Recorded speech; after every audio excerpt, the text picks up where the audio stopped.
ده بقية الصورة اهو بتاع الباولونيا اللي قلنا عليه.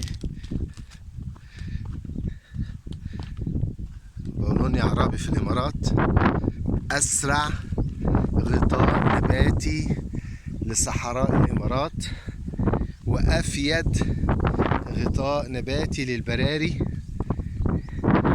الشجرة بتسحب ثاني اكسيد الكربون 10 اضعاف اي شجرة اخرى.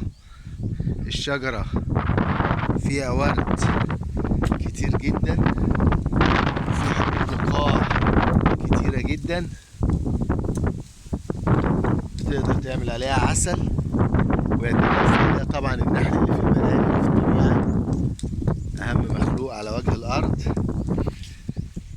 وفي نفس الوقت الورق بتاعها علف، أي ورق بيقع منها، خصوصا إنها شبه متساقطة في الشتاء، يعني بتتساقط لما يكون في رياح شديدة بس، فالورق علف والحيوانات بتاكله، وهو أخضر ونص أخضر وجاف.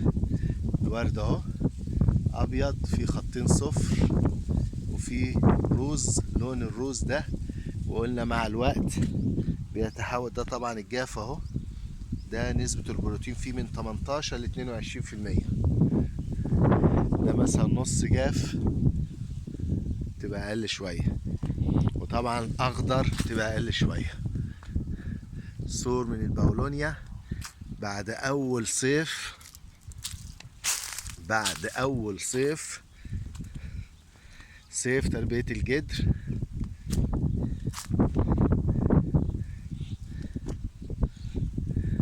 من أزهار الباولونيا المصرية الخاصة بالحر. الباولونيا مصر هنا اشتغلت طول السنة، اشتغلت في الإمارات طول السنة، طول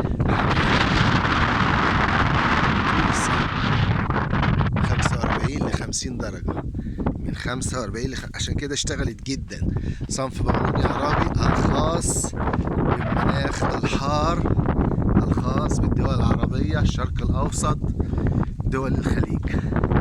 عمل صور من أول صيف، مفيش أجمل من كده. صور من أول صيف، ولسه بقى الورق الأخضر ده بقى لما يتنقل الصيف ده خلاص بقى الصور 100 100.